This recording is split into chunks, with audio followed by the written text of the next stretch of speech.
Assalamualaikum warahmatullahi wabarakatuh. Perkenalkan, nama saya Bilkis Karnisa Azara dengan NIM 2019 10 11 03 11 349. Pada pertemuan ini atau pada video ini saya akan mempresentasikan pada mata kuliah Hukum Acara Perdata, di mana saya akan menjelaskan materi-materi yang akan saya jelaskan pada slide berikutnya.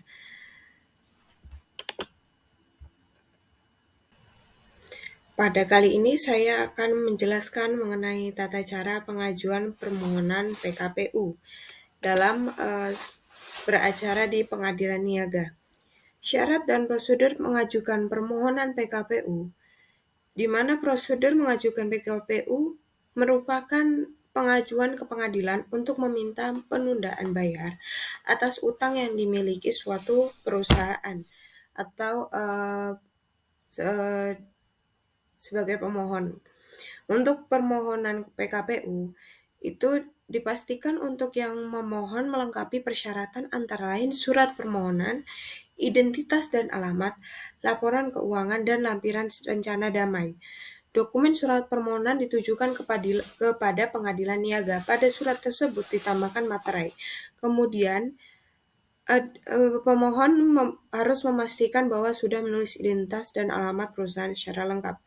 Bagian terpenting pada dokumen laporan keuangan juga harus ada. Laporan keuangan menjadi bukti bahwa membutuhkan penundaan pembayaran utang. Melalui laporan inilah pengadilan akan mempertimbangkan putusan.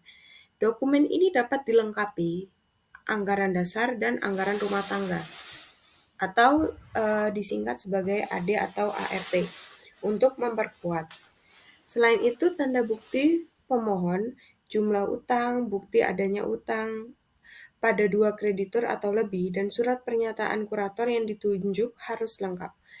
Terakhir, perlu menyertakan rencana damai yang berisi waktu kesepakatan untuk berdamai. Sebagai catatan, semua dokumen yang berbahasa asing harus diterjemahkan apabila terdapat suatu kasus atau perkara yang berhubungan dengan WNA ataupun perusahaan asing.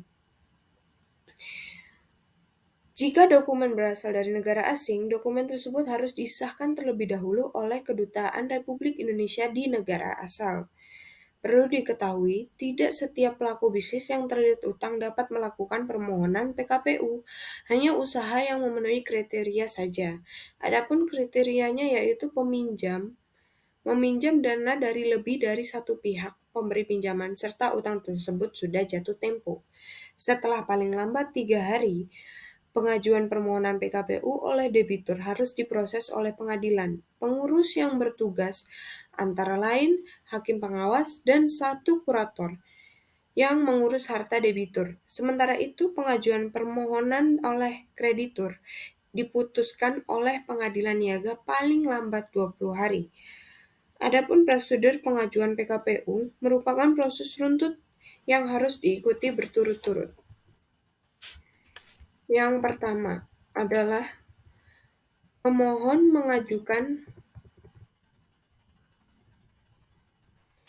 berkas permohonan PKPU ke pengadilan niaga. Yang kedua adalah berkas permohonan diterima oleh petugas PTSP.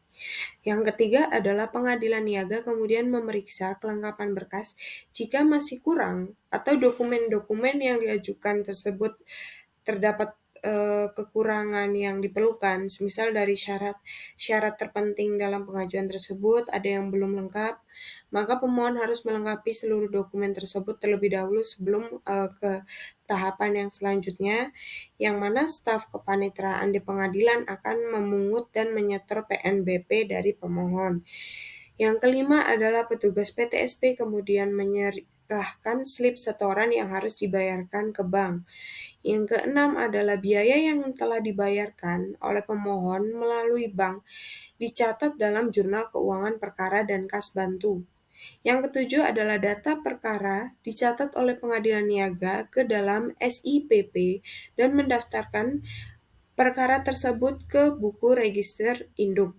Di sini adalah pendataan dari pemohon sebagai administrasi untuk ke tahapan selanjutnya, yang mana pengadilan niaga yang mengurus perkara tersebut.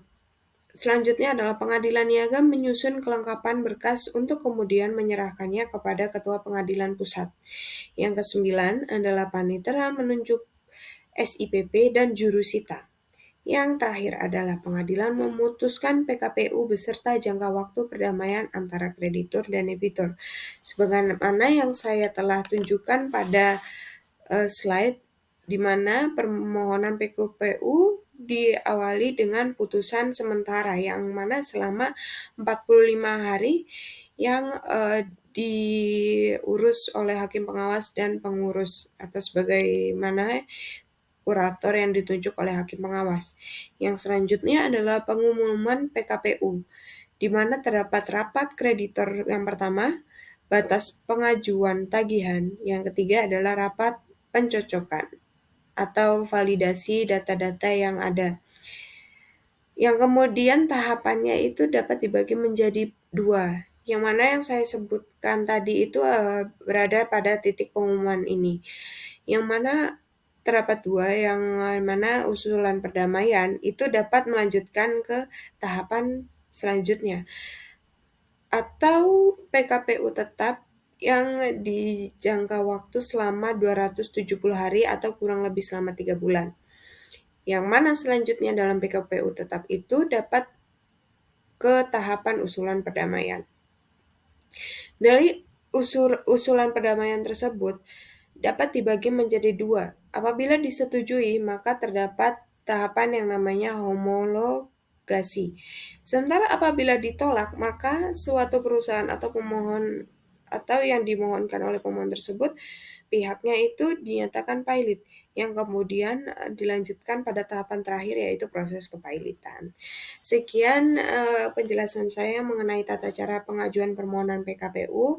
Mohon maaf apabila ada kesalahan kata yang saya ucapkan atau salah kata yang tidak sengaja saya ucapkan.